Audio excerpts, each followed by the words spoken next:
तो सभी भाइयों एवं बहनों को नमस्कार। स्वागत है आपका आपके अपने चैनल सक्सेस जंक्शन एक कदम सफलता की ओर में। मेरा नाम है अतुल शुक्ला और हम लेकर के आ गए हैं आपके लिए मध्य प्रदेश अस्पताल सहायक भर्ती 28 जून सेकेंड शिफ्ट का एग्जाम एनालिसिस। 100% रियल और ऑथेंटिक प्रश्न ही आपको यहाँ पर मिलने वाले हैं, इसलिए वीडियो को लाइक करके चैनल को सब्सक्राइब कर लीजिए, क्योंकि एमपी पुलिस की भी क्लासेस बहुत जल्दी इस पर स्टार्ट होने वाली है मेरे भाई। ठीक है, चलिए शुरुआत करते हैं। आइए देखते हैं आज का पहला प्रश्न। बिना समय गवाए हुए आज का पहला प्रश्न ये रहा आपके सामने। देखिए, प्रश्न पूछा गया है योजना आयोग के स्थान पर कौन सा आयोग बनाया गया। बहुत अच्छे से आपको समझाया था, फॉरेस्ट गार्ड में भी समझाया था और अस्पताल सहायक के एग्जाम के क्लासेस में भी आपको समझाया था कि भाई योजना आयोग के स्थान पर क्या बना है, नीति आयोग बना है। योजना आयोग जो है अपना वो 1950 में बना था। हमने आपको ये भी बताया था कि ये जो आयोग बनते हैं, चाहे वो नीति आयोग हो या फिर योजना आयोग हो, इन आयोग के अध्यक्ष कौन होते हैं? प्रधानमंत्री। स्वयं प्रधानमंत्री अध्यक्ष होते हैं और ये पदेन अध्यक्ष होते हैं, यानी कि जो भी उस टाइम पर प्रधानमंत्री होगा वो उस आयोग का अध्यक्ष बन जाएगा। जैसे वर्तमान में नीति आयोग चल रहा है, नीति आयोग के अध्यक्ष कौन है? तो वर्तमान में कौन अध्यक्ष हैं? जो हमारे प्रधानमंत्री होंगे। तो श्री नरेंद्र मोदी जी जो हैं वो वर्तमान में नीति आयोग के अध्यक्ष हैं और हमारे पीएम भी हैं। अच्छा, नीति आयोग आया कब? तो 2014 में इसको जो है पारित किया गया था। 1 जनवरी 2015 से इसने काम करना चालू कर दिया था। ये नीति आयोग के बारे में हो गया। 1950 में किसका जो है स्थापना की गई थी? योजना आयोग की स्थापना की गई थी। तो योजना आयोग के पहले अध्यक्ष कौन हो जाएंगे? तो जो हमारे पहले प्रधानमंत्री होंगे कौन? पंडित जवाहरलाल नेहरू। ये सारी बातें एकदम क्लियर हो गई। चलिए, इसका आंसर हो जाएगा नीति आयोग। आइए इसके बारे में कुछ जानकारी देख लेते हैं। देखिए, तो योजना आयोग के स्थान पर नीति आयोग का गठन किया गया। केंद्र सरकार ने 1 जनवरी 2015 को कैबिनेट प्रस्ताव के माध्यम से इसे स्थापित कर दिया। ठीक है, तो 1 जनवरी 2015 से इसने काम करना चालू कर दिया था। अब कुछ महत्वपूर्ण जानकारियां नीति आयोग के बारे में देख लीजिए, क्योंकि अगर ये नीति आयोग के पास गया है तो आगे कौन कौन से प्रश्न बन सकते हैं। भाई, इसका फुल फॉर्म पूछ सकता है, फुल फॉर्म बहुत पूछा जाता है। तो इसका पूरा नाम है national institute for transforming India. ये इंग्लिश में लिखा है, अच्छे से देख लीजिए, ये आगे प्रश्न पूछा जाएगा इसका फुल फॉर्म। अगला, उद्देश्य क्या है? तो भारत के विकास में राज्यों की सक्रिय भागीदारी सुनिश्चित करके सहकारी संघवाद को बढ़ावा देना, यह इसका उद्देश्य है। सर, सहकारी संघवाद का मतलब क्या है? मतलब यह है कि जो भी हम नई नई नीतियां बना रहे हैं उसमें सबको बराबर जो है, मतलब सबकी सहभागिता जो है वो बराबर होनी चाहिए। इसी को हम सहकारी संघवाद कहते हैं। भूमिका क्या है? तो भारत सरकार के प्रमुख थिंक टैंक के रूप में कार्य करता है, जो नीतियां और रणनीति के लिए निर्देश प्रदान करता है। इस नीति आयोग में अलग अलग जो है मंत्री होते हैं, जैसे अपने वित्त मंत्री हो जाएंगे और रक्षा मंत्री हो जाएंगे, अजीत डोभाल जी हैं। ये सब मिलकर के थिंक टैंक का काम करते हैं। आगे अगर कोई भी काम करना है उसके लिए एक तरह से जो है ये पूरा विचार बनाते हैं, पूरी रणनीतियाँ तैयार करते हैं। तो यह एक तरह का थिंक टैंक के लिए कार्य करता है। भारत के प्रधानमंत्री इसके पदेन अध्यक्ष होते हैं। इनका चुनाव नहीं होता है, इसके अध्यक्ष का चुनाव नहीं होता है। पदेन शब्द जहाँ पर भी लग जाए। अच्छा, एक और आपको ध्यान आ रहा है, और पदेन शब्द कहाँ पर लग सकता है? तो राज्यसभा के जो सभापति होते हैं मेरे भाई, वो अपने आप कौन बन जाता है? उपराष्ट्रपति। उपराष्ट्रपति अपने आप राज्यसभा के सभापति बन जाते हैं, वो भी पदेन सभापति होते हैं, यानी उनका भी चुनाव नहीं होता है। भाई, उपराष्ट्रपति के रूप में चुनाव होता है, लेकिन इसके रूप में चुनाव नहीं होता। राज्यसभा के सभापति के रूप में उनका चुनाव नहीं होता है, अपने आप बन जाते हैं। ठीक है, सारी बातें समझ में आ रही ना? चलो आगे बढ़ते हैं। आगे बढ़ने से पहले आप लोग बता दें, जैसा कि आप देख रहे हैं लगातार हमारे सुपर सिलेक्शन नोट्स में से सीधे सीधे प्रश्न एग्जाम्स में देखने को मिल रहे हैं। बहुत सारे लोगों ने कमेंट भी किया है कि सर थोड़ा सा लेट हो गए, काश आपके ये नोट्स हमने पहले ले लिए होते, आज हमारे भी अच्छे नंबर होते। चलिए आपको थोड़ा सा एक झलक दिखा देते हैं जिन लोगों ने कमेंट किया है। अभी इसी वाली शिफ्ट में कमेंट किया, ये देखिए। सर, पेपर बहुत टफ था, नोट्स हिंदी और इंग्लिश से ज़्यादा क्वेश्चन थे और मैथ से भी ज़्यादा क्वेश्चन थे। मैंने बहुत लेट पीडीएफ ली, पर कुछ क्वेश्चन बैठे हैं। मतलब इन्होंने जो है 2-3 दिन पहले ही पीडीएफ ली थी, लेकिन फिर भी इन्होंने ठीक ठाक प्रदर्शन किया है। ये मध्य प्रदेश अस्पताल सहायक नोट्स ग्रुप में शामिल हैं, यानी कि इन्होंने कंप्लीट सुपर सिलेक्शन नोट्स ले रखे हैं। ठीक है, उसके बाद इनका देखिए। सर, आपकी मैराथन से ही पढ़ा था, लास्ट के 5 दिन इतने में ही 67.5 रॉ स्कोर हो गया है विथ निगेटिव मार्किंग। वैसे 74 नंबर राइट हैं। थैंक यू सर, आप रियल हीरो हो। Again thanks. मैं आज के बहुत से क्वेश्चन बता सकता हूं, तो बहुत सारे क्वेश्चन फिर इन्होंने सेंड किए। ठीक है, तो ये भी आप देख सकते हैं, इनके 67 नंबर आ गए मात्र 5 दिन में। मात्र 5 दिन में इनके 67 नंबर आ गए। ये भी कह रहे सर काश पहले जुड़ गए होते तो 80 क्रॉस कर जाते। बहुत सारे ऐसे लोग हैं जिनके 80+ नंबर भी आए हैं। देखिए यहाँ पर, ये देख लीजिए। सर, आपकी क्लास से आया था 88 क्वेश्चन सही हैं, 9 क्वेश्चन गलत हैं। यानी भाई के कितने नंबर बन गए? 9 के मान लो 3-3.5 नंबर काट दो, तब भी 85 के आसपास नंबर इनके बन रहे हैं। ठीक है ना? तो ऐसे बहुत सारे लोग हैं जो जुड़े हुए हैं और अच्छे नंबर लेकर के आ रहे हैं इनकम्प्लीट सुपर सिलेक्शन नोट्स से। तो आपका भी अगर अगले किसी भी दिन में एग्जाम है तो आप ये कंप्लीट सुपर सिलेक्शन नोट्स लेकर के और अपने नंबरों को इंक्रीज कर सकते हैं। कैसे प्राप्त करेंगे? बड़ी छोटी सी प्रक्रिया है और क्या क्या मिलेगा वो सारी बातें बता देते हैं। पांचों सब्जेक्ट की कंप्लीट थ्योरी नोट्स आपको मिल जाएंगे। इसके अलावा 10 प्रैक्टिस सेट हमने दे रखे हैं मैथ वाले प्रैक्टिस सेट से, मतलब कि जो आप प्रैक्टिस सेट है उसमें मैथ के क्वेश्चन बहुत ज़्यादा अपने एग्जाम में देखने को मिल रहे हैं, तो प्रैक्टिस सेट लगाकर जाना जिससे कि मैथ में आपको मदद मिल जाए। ठीक है, इसके अलावा लगभग 2000 के आसपास एमसीक्यू करवा दिए हैं, वो सारे एमसीक्यू की पीडीएफ आपको मिल जाएगी। जो रिमेनिंग पीडीएफ है अभी थोड़ी देर में ग्रुप में डाल दी जाएगी। ठीक है, कैसे प्राप्त करेंगे सर, क्या प्रक्रिया, कोई ऐप वगैरह? ना भैया, कोई ऐप वगैरह इंस्टॉल नहीं करना है, डायरेक्ट आप प्राप्त कर सकते हैं। ये क्यूआर कोड आपको दिखाई दे रहा है, आप इसका स्क्रीनशॉट खींच लीजिए। इसी पर आपको 149 का पेमेंट करना है। क्यूआर पर नहीं कर पा रहे हैं तो मैसेज कर देंगे, इस व्हाट्सएप नंबर पर आपको फोनपे नंबर मिल जाएगा, वहां पर भी पेमेंट करके नोट्स प्राप्त कर सकते हैं। ठीक है, 149 का पेमेंट कर दिया, उस पेमेंट का स्क्रीनशॉट इस व्हाट्सएप नंबर 7052547003 पर सेंड कर देना है। जैसे आप स्क्रीनशॉट सेंड करेंगे, इसी नंबर से कंप्लीट सुपर सिलेक्शन नोट्स आपको तुरंत सेंड कर दी जाएंगे और आपको व्हाट्सएप ग्रुप की लिंक दे देंगे, जिस पर क्लिक करके आप व्हाट्सएप ग्रुप ज्वाइन कर लेंगे, जहां पर आपको आगे के सारे नोट्स मिलते रहेंगे मेरे भाई। ठीक है, और आप अच्छा स्कोर करते रहेंगे। इसके अलावा अगर आप मध्य प्रदेश पुलिस की तैयारी कर रहे हैं, एमपीएसआई की तैयारी कर रहे हैं, पटवारी की तैयारी कर रहे हैं, सामान्य अर्हता परीक्षा जैसा कि आपको पता है 100 नंबर की होने वाली है, तो कंप्लीट सुपर सिलेक्शन नोट्स सामान्य अर्हता परीक्षा के मात्र 199 रुपए में उपलब्ध हैं। इसमें आपको एमपी पुलिस के भी नोट्स मिलेंगे। मान लीजिए एमपी पुलिस इसके अंतर्गत नहीं होती है, मान लीजिए पुलिस विभाग करवाता है, तो फिर वही पुराना पैटर्न रहेगा, तो फिर उसके भी नोट्स आपको इसी के अंदर मिल जाएंगे, अलग से कुछ नहीं खरीदना पड़ेगा। ठीक है ना, क्या क्या मिलेगा सर इसमें? तो इसमें बहुत सारे सब्जेक्ट हैं, एमपीजी के Hindi, reasoning, science, DI, current affair, GK GS, math, computer, ये सब कुछ दे रखा है और ये सारे नोट्स आपको मात्र 199 रुपए में मिलने वाले हैं। कैसे प्राप्त करेंगे? वही प्रक्रिया है, कोई ऐप इंस्टॉल नहीं करना है, डायरेक्ट क्यूआर पर आपको 199 का पेमेंट करना है, उसका स्क्रीनशॉट इसी व्हाट्सएप नंबर 7052547003 पर सेंड करना है। जैसे आप स्क्रीनशॉट सेंड करेंगे, इसी नंबर से complete super selection notes Madhya Pradesh सामान्य अर्हता परीक्षा के आपको सेंड कर दी जाएंगे, व्हाट्सएप ग्रुप में जोड़ देंगे, जहां पर आगे के सारे नोट्स आपको मिलते रहेंगे। और जैसे अस्पताल सहायक का एग्जाम खत्म होगा, यहाँ पर हम मध्य प्रदेश पुलिस यानी एमपी पुलिस की क्लासेज स्टार्ट कर देंगे। ठीक है, चलें आगे बढ़ें। अगला देखिए प्रसा ने विलियम प्रथम को जर्मन का सम्राट कब घोषित किया गया था? तो यह किया गया था 1871 में। विलियम प्रथम को 1871 में जर्मनी का सम्राट घोषित किया गया था। देखिए, तो प्रसा ने विलियम प्रथम को 18 जनवरी 1871 को जर्मन का सम्राट घोषित किया था। यह घोषणा फ्रांस के पेरिस के पास स्थित वर्साय के महल के हॉल ऑफ मिरर्स में एक भव्य समारोह में की गई थी। जब हम इसको पढ़ा रहे थे, हमने आपको नोट्स भी इसके दिए हैं, जो है यूरोप में राष्ट्रवाद के, जब हम इसको पढ़ा रहे थे तो लोग कह रहे थे अरे सर ये मत पढ़ाओ, ये थोड़ी पूछा जाएगा, ये तो ग्रेजुएशन की चीज़ें। मैंने कहा भैया ये एसबी एप्टेक है, पेपर को कठिन बनाएगा तो यहाँ से प्रश्न बनेगा। और यहाँ से आज सुबह भी 3 प्रश्न पूछे हैं और शाम की शिफ्ट में भी 1 प्रश्न पूछ लिया है, तो सुबह वाला भी एग्जाम एनालिसिस आप लोगों को जरूर देख लेना है, उससे भी आपको बहुत मदद मिलने वाली है।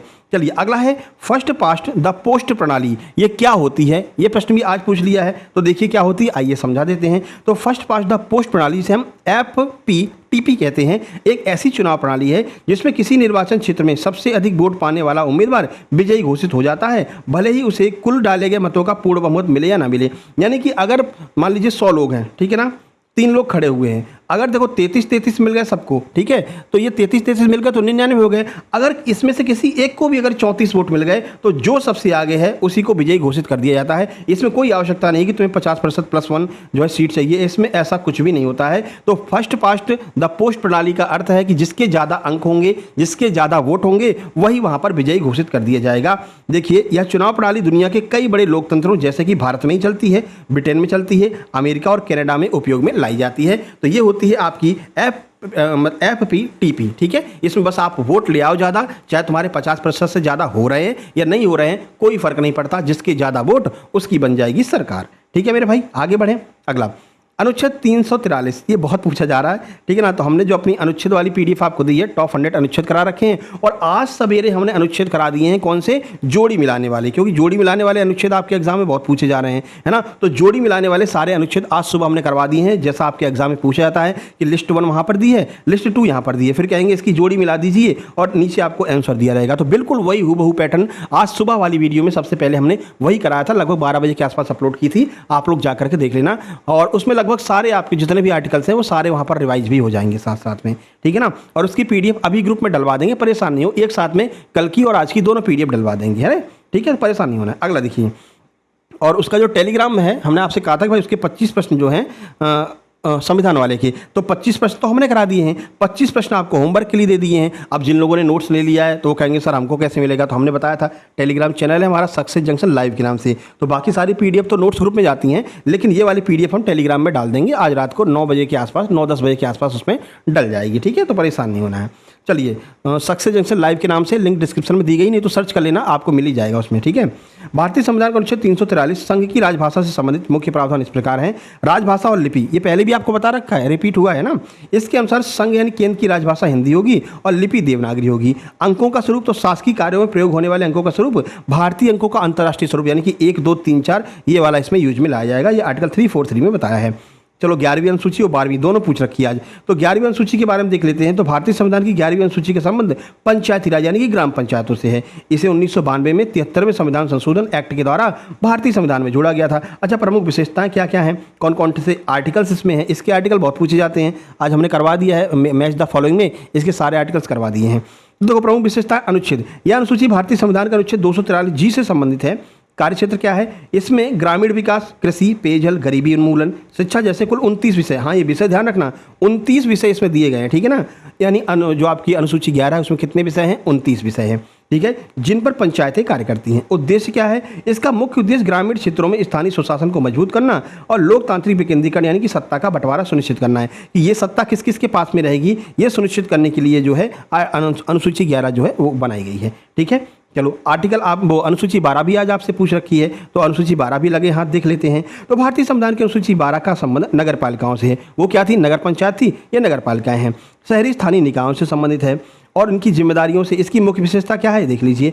संवैधानिक संशोधन, इसे 1992 में 74वें संविधान संशोधन के माध्यम से भारतीय संविधान में इसको जोड़ दिया गया। कार्य क्षेत्र क्या है? तो इस अनुसूची के अंतर्गत नगर पालिकाओं के कामकाज के लिए कुल 18 विषय ध्यान रखना, उसके 29 है, इसके 18 है ना, शामिल किए गए हैं। प्रमुख विषय कौन कौन से हैं? तो इसमें प्रमुख रूप से शहरी नियोजन हो गया यानी कि टाउन प्लानिंग हो गई, भाई कहाँ पर कितनी नालियाँ खुद रही, क्या कैसे हो रहा है वो आपको जो है डिफाइन करना पड़ेगा। सड़क और पुल, जल आपूर्ति, अग्निशमन सेवाएं, गंदी बस्ती सुधार, ठोस अपशिष्ट, जो सुबह आते नहीं गाड़ी वाला आया घर से कचरा निकाल, तो वो सब इसी के अंतर्गत है, इन्हीं 18 विषय में वो शामिल है, ठीक है। आगे बढ़ते हैं। देखिए ये बहुत अच्छा प्रश्न आया। अच्छा हाँ, एक प्रश्न और बता रहे थे कि उसमें क्या हुआ था कि गांधी जी का फोटो दे रखा था, ठीक है ना, गांधी जी का फोटो दे रखा है, उनके बगल में एक और कोई बैठा था। अब वो यही पूछा गया था कि ये जो बगल में व्यक्ति बैठा हुआ ये कौन है, ठीक है ना। तो इस तरह का भी प्रश्न दे रहा है, देख लो एपटेक कहाँ जा रहा है, ठीक है। तो कुछ लोग बता रहे थे चित्तरंजन दास थे, अब वो चित्र हमारे सामने होता बता सकते थे। हाँ, चित्तरंजन दास हो सकते हैं क्योंकि असहयोग आंदोलन में गांधी जी के साथ में सबसे ज़्यादा अगर कोई रहा था तो वो चित्तरंजन दास और मोतीलाल नेहरू थे। बाद में 1923 में स्वराज पार्टी लोगों ने बना ली थी, लेकिन उस टाइम पर इनके साथ में थे। भाई 1922 में क्या हो गया? चौरी चौरा कांड हो गया, तो गांधी जी ने कहा कि नहीं भैया अब हम असहयोग आंदोलन वापस ले रहे हैं, भीड़ ने ये तो गड़बड़ कर दिया। तो जो मोतीलाल नेहरू हैं और चित्तरंजन दास हैं, दोनों लोगों का ऐसा मत कीजिए, और ये बिल्कुल सरकार झुकने को तैयार है और आप ऐसे समय पे एक गलत डिसीजन ले रहे हैं। गांधी जी माने नहीं भाई, है ना, समझते हो गांधी जी तो भाई अलग ही लेवल के थे, वो नहीं माने, तो फिर मोतीलाल नेहरू चित्तरंजन दास ने मिलकर के 1923 में क्या कर लिया? 1923 में स्वराज पार्टी की स्थापना कर ली। तो जहां तक मेरा मानना है मोतीलाल नेहरू तो नहीं होंगे, चित्तरंजन दास उनके बगल में बैठे होंगे, ठीक है। चलो अब ये प्रश्न भी अलग लेवल का आया था। विक्रेता सामान ऑर्डर करेगा, फिर सामान पोत पर लोड होगा, फिर पेमेंट करेगा और फिर लास्ट में सामान रिसीव होगा। इसको सही क्रम में आपको सजाना था, तो कैसे बनेगा आइए देख लेते हैं। इसका सही क्रम क्या होगा, तो ये तो स्टेप बाय स्टेप बता देते हैं आपको। सबसे पहले क्या होगा? विक्रेता सामान का ऑर्डर करेगा, ठीक है ना, यानी जो भी होगा वो सामान का ऑर्डर करेगा। तो देखो सबसे पहले विक्रेता सेलर खरीदार द्वारा मंगाए गए उत्पाद को स्टॉक से तैयार करता है, यानी कि ऑर्डर को बुक करता है, ठीक है। जैसे आप मीशो से सामान मंगवाते हो ना, पूरी प्रोसेस वही है, ठीक है। देखो ये आपका इकोनॉमिक्स का प्रश्न है। फिर सामान पोत पर लोड होगा। मान लो आपने अमेरिका से मंगाया है तो सामान क्या होगा? जो goods will be loaded on the vessel, यानी कि जो वहाँ से वो आ रहा है, क्या कहते हैं, सामान को लेकर के आने वाला है ना, जहाज जो आते हैं उस पर लोड कर दिया जाएगा। ऑर्डर तैयार होने के बाद सामान को शिपिंग कंटेनर या पोत वेसल्स पर लोड कर दिया जाता है। फिर उसके बाद में पेमेंट किया जाता है। इसके बाद खरीदार जो बायर होता है या आयातक जो इंपोर्टर होता है, ये तय शर्तों जैसे कि लेजर ऑफ क्रेडिट या फिर डॉक्यूमेंट अगेंस्ट पेमेंट के अनुसार भुगतान कर देता है, पेमेंट कर देता है। उसके बाद में सामान रिसीव हो जाता है। तो भाई अंत में खरीदार अपने गंतव्य पर सामान प्राप्त कर सकता है। तो ये 4 जो आपको क्रम दिए गए थे वो इसी क्रम में जो है आपको सजाने थे और इसी तरह से आज क्वेश्चंस पूछे गए हैं, है ना। ये देख लो लेवल क्या हो रहा है। अब एमपी पुलिस वाले तैयार है ना, और इसी लेवल पर हम आपकी तैयारी कराएंगे एमपी पुलिस की, ठीक है। चलिए साइंस में चलते हैं। ग्रीन हाउस प्रभाव के लिए कौन सी गैस जिम्मेदार? सुबह ही बताया था कि CO2 सबसे ज़्यादा जो है ग्रीन हाउस प्रभाव के लिए जिम्मेदार है। फिर से समझा दें ग्रीन हाउस प्रभाव, चलो फिर से समझा देते हैं। देखो होता क्या है, ये हमारी पृथ्वी है, ये सूरज है, ठीक है ना। सूरज से किरणें आ रही हैं, यानी कि सूरज की रोशनी पृथ्वी पर आ रही है, ठीक है, पृथ्वी से टकराई, पृथ्वी से टकरा करके वापस जाना चाहती है, पर यहाँ पर ग्रीन हाउस गैस का एक ग्रीन हाउस प्रभाव बन जाता है। अब ये ग्रीन हाउस प्रभाव क्या करता है, इस गर्मी को यहीं पर रोक देता है, ठीक है। इससे रोकने से क्या प्रभाव पड़ता है कि हमारी जो पृथ्वी है वो बर्फ का गोला नहीं बन रही है। अगर ये पूरी किरणें परावर्तित हो जाती तो हमारी पृथ्वी बर्फ का गोला बन सकती थी। तो ये टेम्परेचर यहाँ पर कंट्रोल करने का काम ग्रीन हाउस प्रभाव करता है। लेकिन अब क्या हो रहा है, अब भाई ग्लोबल वार्मिंग बढ़ रही है, यानी कि गर्मी बढ़ रही है, और गर्मी बढ़ाने का मुख्य कार्य कौन कर रहा है, ये CO2 कर रहा है, ठीक है ना। CO2 क्यों बढ़ रहा है, क्योंकि भाई पेड़ काटे जा रहे हैं। भाई पेड़ तो ऑक्सीजन देते हैं, CO2 ग्रहण करते हैं। अब हम पेड़ों को काट देंगे तो ऑक्सीजन हमको मिलेगी नहीं, और CO2 ग्रहण करने वाला कोई होगा नहीं, तो क्या होगा, CO2 जो है वो वायुमंडल में बढ़ जाएगी, और CO2 क्या है, गर्म गैस है। CO2 बढ़ने से ग्रीन हाउस प्रभाव और तेज हो जाएगा, यानी कि गर्मी और ज़्यादा बढ़ जाएगी। तो गर्मी ज़्यादा बढ़ने से आप देख रहे हो अभी तक कहीं कहीं बहुत बारिश हो रही है, और कहीं पर बारिश ही नहीं हो रही। यूपी में बात करेंगे तो बारिश ही नहीं हो रही है, और इधर इंदौर साइड चले जाओ, भोपाल चले जाओ तो बारिश ही बारिश हो रही है। तो ये पूरा सिस्टम बन गया है ना। तो इसी को हम क्या कहते हैं, ग्रीन हाउस प्रभाव कहते हैं। इसके लिए सबसे ज़्यादा जिम्मेदार जो है वो CO2 है। और कौन कौन सी गैसें हैं, लगे हाथ उनको भी निपटा लेते हैं। देखिए, इसके अलावा जलवाष्प यानी कि H2O, मीथेन, नाइट्रस ऑक्साइड, इसी को हम क्या कहते हैं, हास्य गैस कहते हैं, हंसाने वाली गैस कहते हैं। अगर तुम कहीं पर खड़े हो, मतलब नाराज हो, गुस्सा हो, और ये वाली गैस किसी ने छोड़ दी, तुम हंसते हंसते पागल हो जाओगे, ठीक है ना। तो ये होती है नाइट्रस ऑक्साइड, इसको हास्य गैस कहते हैं। ओजोन O3 हो गया, जैसी अन्य गैसें भी इसमें योगदान देती हैं। प्रमुख ग्रीन हाउस गैसें, उनका प्रभाव देख लीजिए। तो ये हमने आपको बता दिया, अब ये क्या ही देखना है ना। कार्बन डाइऑक्साइड हो गया, या मानव गतिविधियों, जीवाश्म ईंधन और जलाने और वनों की कटाई के कारण हो रही है, ठीक है। जलवाष्प या वायुमंडल में सबसे प्रचुर मात्रा में प्राकृतिक ग्रीन हाउस गैस है। मीथेन की बात करते हैं, कार्बन डाइऑक्साइड की तुलना में ऊष्मा रोकने में यह गैस बहुत शक्तिशाली है। अन्य गैस नाइट्रस ऑक्साइड है, क्लोरोफ्लोरोकार्बन है, CFC भी है ना। CFC कहाँ पर पाई जाती है, क्लोरोफ्लोरोकार्बन, तो हमारे रेफ्रिजरेटर में, हमारे एसीज में, और वो जो तुम फुस फुस करके लगाते हो भैया, फॉग लगा रहे हैं, या फिर केस लगा रहे हैं, या फिर डेनिम लगा रहे हैं, तो जो तुम फुस फुस करके वो लगाते हो, क्या कहते हैं, बॉडी स्प्रे, उसमें भी CFC होती है, ठीक है भाई। अब आगे से लगाना तो ध्यान रखना, शुक्ला सर ने बताया CFC इसमें होती है, ठीक है। चलो, पूछा गया था मानव शरीर की सबसे बड़ी ग्रंथि कौन सी होती है। बहुत अच्छे से आपको टॉप 500 वाली जो PDF हमने आपको दी है साइंस वाली, उसमें दे रखा है, ठीक है, कि जो लीवर है सबसे बड़ी ग्रंथि होती है। अब लगे हाथ हम छोटी बड़ी और दूसरे नंबर की सारी ग्रंथियां कवर कर लेंगे। देखिए, मानव शरीर की सबसे बड़ी ग्रंथि यकृत यानी कि लीवर है। इसे जिगर भी कहा जाता है। यह शरीर का सबसे भारी आंतरिक अंग भी है, जिसका वजन लगभग 1.5 किलोग्राम होता है। यह पाचन क्रिया तथा शरीर के विषाक्त पदार्थों को बाहर निकालने में मुख्य भूमिका निभा देता है। यकृत से जुड़ी कुछ बातें देख लीजिए। सबसे पहले कार्य, तो ये पित्त रस यानी बाइल जूस का स्त्राव करता है और भोजन विशेषकर वसा को पचाने में मदद करता है। प्रकार, तो यह यकृत एक बहिस्त्रावी यानी कि आपकी बहिस्त्रावी ग्रंथि है, ठीक है, एक्सोक्राइन ग्रंथि है, ध्यान रखना। अन्य महत्वपूर्ण ग्रंथि देख लीजिए। सबसे बड़ी अंतःस्त्रावी ग्रंथि की बात करेंगे तो आपकी थायराइड ग्लैंड हो जाएगी, ठीक है ना। यही थायराइड ग्लैंड जब स्वेलिंग इसमें आ जाती है, थायराइड की कमी हो जाती है, यानी घेंगा नामक रोग हो जाता है, जिसमें ये थायराइड ग्लैंड सूज जाती है और आगे लटक जाती है, ठीक है। इसको ग्वाइटर भी कहते हैं। सबसे छोटी ग्रंथि कौन सी है, पीनियल ग्रंथि या फिर पिट्यूटरी ग्रंथि जो है, ये हमारे शरीर की सबसे छोटी ग्रंथि है। लगे हाथ इसको भी याद रखो। दूसरी सबसे बड़ी ग्रंथि कौन सी है, तो अग्नाशय, जिसे हम पैनक्रियाज कहते हैं, ये दूसरे नंबर की सबसे बड़ी ग्रंथि हो जाएगी मेरे भाई, ठीक है। आगे बढ़ें, चलो। बच्चे के लिंग निर्धारण के लिए कौन जिम्मेदार होता है, आपको सुबह ही बताया था, पहले ही बताया था, और काफ़ी बार बता चुके हैं कि पिता जो होता है वो इसमें लिंग निर्धारण के लिए जिम्मेदार होता है। हमने एग्जाम्पल भी आपको दिया था कि आज के बाद में कोई भी लड़कियों को या फिर जो माताएं होती हैं उनको ये नहीं कहेगा कि तुम मुझे पुत्र नहीं दे पा रही हो। भाई पुत्र के लिए माताएं जिम्मेदार है ही नहीं। भाई उनका जो क्रोमोसोम होता है क्या होता है, XX क्रोमोसोम होता है, और जो पिता होता है उसका XY क्रोमोसोम होता है। अब यहाँ से तो X आना है और कुछ आएगा ही नहीं, कन्फर्म है। अब यहाँ से X जा रहा है कि Y जा रहा है, वो डिफाइन करता है कि लड़का होगा कि लड़की होगा। तो लड़का या लड़की होने के लिए जिम्मेदार कौन है, पिता जिम्मेदार है, माता जिम्मेदार नहीं होती है ना। ये एग्जाम्पल देकर के भी आपको बताया था। आज वही प्रश्न फिर से पूछ रखा है, फिर से देख लेते हैं। वैज्ञानिक रूप से बच्चे का लिंग निर्धारण पिता के गुणसूत्र यानी क्रोमोसोम के द्वारा होता है। माता में केवल XX गुणसूत्र होता है, पिता में XY होता है। माता की भूमिका, माता हमेशा X गुणसूत्र देती है, पिता XY देता है। लिंग का गणित कैसे बनेगा, तो भाई जब पिता का X गुणसूत्र माता के X से मिल जाएगा तो लड़की बन जाएगी, यानी कि नेगेटिव हो जाएगा। जब पिता का XY गुणसूत्र माता के X गुणसूत्र से मिल जाएगा तो लड़का हो जाएगा, यानी पॉजिटिव हो जाएगा। तो ऐसे आपको ध्यान रखना। अब ये मत करो सर नेगेटिव पॉजिटिव ये क्यों कर रहे हो, अरे भैया ये मेल फीमेल का एक साइन होता है, ठीक है ना। मत मानो भैया, मत मानो, नेगेटिव पॉजिटिव नहीं कहोगे। और लड़कियों को नेगेटिव बता रहे हो, लड़कों को पॉजिटिव बता रहे हो ना भैया, मेरा ऐसा बिल्कुल नहीं है। हम अगर किसी का सबसे ज़्यादा सम्मान करते हो हमारी माता जी है ना, तो माता जी का सम्मान हम सबसे ज़्यादा करते हैं, तो भाई स्त्रियों का सम्मान सबसे ज़्यादा करते हैं ना। तो ऐसा जितनी भी दीदी लोग देख रही हैं बुरा नहीं मानना है ना, सॉरी बोल रहे हैं दीदी लोग, ठीक है। चलो आगे बढ़ते हैं। देखो अगला पूछा गया था मीथेन एथेन प्रोपेन से पूछा गया था कि इसका पहला घटक कौन सा है। तो सबसे पहला घटक कौन सा हो जाएगा, मीथेन, एथेन, प्रोपेन और ब्यूटेन। इस श्रृंखला में पहला घटक मीथेन है, ठीक है ना। सबसे पहले नंबर पर कौन आता है भाई, मेथ आता है, मेथ, एथ, प्रोप, ब्यूट, यही तो क्रम होता है। तो सबसे पहले कौन आ रहा है, मेथेन आ रहा है, ठीक है ना भाई। केमिस्ट्री पढ़ रखी है ना, इतनी तो पढ़ रखी होगी। मैथ, एथ, प्रोप, ब्यूट, पेंट, हेक्स, ये सब पढ़ रखा है ना। तो पहले नंबर पर कौन आएगा, मीथेन आएगा, ठीक है। पहला घटक ये आपसे पूछ रखा है ना। यह एल्केन परिवार का सबसे पहला और सबसे सरल हाइड्रोकार्बन है, जिसमें एक कार्बन परमाणु और 4 हाइड्रो, भाई CH4 होता है ना इसका, भाई एक कार्बन हो गया और 4 हाइड्रोजन परमाणु होते हैं। इसका रासायनिक सूत्र जो है वो CH4 होता है, याद रखना है। चलिए, गैल्वेनीकरण की प्रक्रिया पूछ रखी है, आपको बहुत अच्छे से समझा रखा है, एक बार नहीं हजारों बार समझा रखा है। गैल्वेनीकरण में क्या होता है कि भाई लोहे की परत जो होती है, इस पर जंग लग गई मान लीजिए, है ना।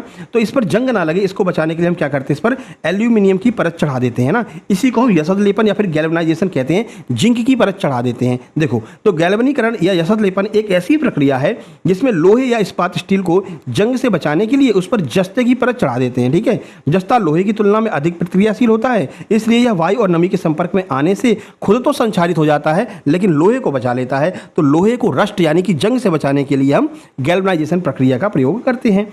आगे बढ़िए, अगला पूछा गया था मानव स्पर्म जो है वो कितने क्रोमोसोम का होता है, माने यानी कि मानव स्पर्म का क्रोमोसोम कौन सा होता है। तो 23वें नंबर का जो क्रोमोसोम है वो मानव स्पर्म का होता है। तो मानव शुक्राणु स्पर्म में कुल 23 क्रोमोसोम गुणसूत्र होते हैं, इसमें 22 जो होते हैं वो ऑटोसोम होते हैं और 23वां क्रोमोसोम जो है वो लिंग निर्धारण करता है, यानी कि वही XY वाला आपको अभी हम समझा के आए हैं, ठीक है। तो 23वां क्रोमोसोम जो है वो बताएगा कि लड़का होगा या फिर लड़की होगी। ये साइंस हो गया। चलो हिंदी देख लेते हैं। मन्नू भंडारी की कहानी आई थी हिंदी में, नेताजी का चश्मा से एक प्रश्न आया था, राम गोविंद भगत का एक प्रश्न आया था, है ना। ये सारे हम आपको पाठ दे चुके हैं भैया, PDF फॉर्म में ये सारे पाठ पढ़ने के लिए दे चुके हैं, नोट्स ग्रुप में, है ना। हिंदी और इंग्लिश दोनों के पाठ दे चुके हैं, बिल्कुल एज इट इज जैसा NCERT में दिया है, ठीक है। 2 प्रश्न दोहे से आए थे, लेखक का नाम, हाँ लेखक के नाम से 3 प्रश्न पूछे गए आज, ठीक है। तो हिंदी वाले जो लेखक के नाम की PDF दी है ना हमने, हिंदी और इंग्लिश की, अच्छे से पढ़ करके जाना, जो पढ़ गया होगा उसका जलवे हो गए होंगे आज। इंग्लिश में 1, हिंदी में 3, 4 नंबर तो फ्री के हो गए भैया, ठीक है। करण कारक का एक प्रश्न, बर्तनी शुद्धि से इस शिफ्ट में प्रश्न ज़्यादा आए थे। रस छंद अलंकार से बताया गया है कि प्रश्न नहीं आए थे, ठीक है। बाकी गद्यांश पद्यांश तो आया था, बता ही दिया है। आगे बढ़ लेते हैं। मैथ में देख लो, कुछ क्वेश्चन उन्होंने भेज दिए मैथ में। तो मैथ में था कि भाई एक आयताकार खेत की चौड़ाई लंबाई दी थी, उसके केंद्र में एक लंबी चौड़ी गहरी गड्ढा खोद करके मिट्टी से, इस तरह के प्रश्न आ रहे हैं ना, ये ध्यान रखना। उन्होंने जैसा भेजा हमने उठा करके यहाँ पर लिख दिया वैसे का वैसा, ठीक है। जो एक भाई ने प्रश्न ऐसे भेजे, वो कह नहीं रहे थे कि सर आप रियल हीरो हो, आपके सारे क्वेश्चन आए थे आज, 67 नंबर आए, उन्होंने ये क्वेश्चन भेजा है, ठीक है ना। तो वैसे का वैसा क्वेश्चन हमने लिख दिया है। उनका ये कहना था कि सर गड्ढा वड्ढा खुदवा करके फिर उसको आयतन उसका पूछ रहे हैं, ठीक है। फिर उसके बाद अर्धगोले से पूछा था कि एक अर्धगोले से 4 अर्धगोले बनाए जाएं, तो रेडियस का अनुपात पूछा गया था। इस तरह के प्रश्न बन रहे हैं, ठीक है। बाकी द्विघात समीकरण आपके 2 प्रश्न आए थे, मतलब ऐसे ऑप्शन दिए गए थे 4, फिर बोला गया था इसमें से कौन सा द्विघात समीकरण है ना। तो भाई द्विघात समीकरण आपको बहुत अच्छे से पढ़ा रखा है, बता भी रखा है कैसे फाइंड आउट करेंगे कौन सा है, ठीक है। बाकी प्रायिकता के 2 प्रश्न, पॉलिनोमियल से एक प्रश्न, शंकु के आयतन का प्रश्न, है ना, ट्रिग्नोमेट्री का एक प्रश्न, APGP से प्रश्न, इस तरह के प्रश्न आ रहे हैं आपके मैथमेटिक्स में, ठीक है। चलो इंग्लिश देख लो। तो इंग्लिश में आज मिजबिल वाली स्टोरी से 5 प्रश्न आए थे, 5 प्रश्न मिजबिल वाली स्टोरी से आए थे। ये 5 नंबर पक्के थे, जिन लोगों ने नोट्स ले रखे हैं हमने आप PDF इसकी दे रखी है, ठीक है। वर्ब एरर का एक प्रश्न आया था, ऐसे का एक प्रश्न, ग्रामेटिकल एरर से 3 प्रश्न आ रहे हैं, फिल इन द ब्लैंक से 2 प्रश्न हैं, एक प्रश्न आज मॉडल का भी फंस गया था और एक आपसे राइटर नेम पूछा गया था, ठीक है मेरे भाई। तो ये आज का एग्जाम एनालिसिस है और ये आप खुद देख सकते हैं ये कैसा रिएक्शन है लोगों का, जिन लोगों ने नोट्स ले रखा है कितने खुश हो रहे हैं, ठीक है। तो हम भैया क्या करें, बोलो हम भी कह दें, और देख लो बड़े यूट्यूबर, देख लो बड़े यूट्यूबर हम भी कह दें, हैं बता क्या ही गजब का अलग ही लेवल का है भैया, वो बंदा अलग ही लेवल का है, ठीक है। चलो हाँ, तो ये नोट्स हैं आपके सामान्य अर्हता परीक्षा के, ये जो है आपको दिखा रखा है यहाँ पर पूरा, आपको सामान्य अर्हता परीक्षा के सारे नोट्स मिल जाएंगे। और ये सामान्य अर्हता परीक्षा का ये हम क्या है आपका व्हाट्सएप ग्रुप है, जो नोट्स लेंगे उनको हम मध्य प्रदेश सामान्य अर्हता परीक्षा के व्हाट्सएप ग्रुप में जोड़ दिया जाएगा, जहाँ पर आपको ये समय समय पर सारे नोट्स आपको मिलते रहेंगे, ठीक है मेरे भाई। तो वीडियो पसंद आ गई, वीडियो को लाइक कर दो, चैनल को सब्सक्राइब कर दो। मिलते हैं कल, जिसका एग्जाम हो आपसे निवेदन है भैया इसी नंबर पर आपको अपने प्रश्नों को जरूर से जरूर सेंड कर देना है 1 घंटे के अंदर। जैसे आप आज इंतजार कर रहे हैं, कल कोई और भाई इंतजार कर रहा होगा, तो बोलना ना पड़े, अपने आप ही सेंड कर दिया करो। ये तो आपका कर्तव्य है ना भाई। आज आपने किसी के प्रश्नों को लिया है तो कल उसको लौटाओगे तो भी, है ना। तो कल आप अपने प्रश्नों को सेंड करोगे इस नंबर पर, ठीक है। तो मिलते हैं नेक्स्ट वीडियो में, तब तक के लिए नमस्कार, धन्यवाद।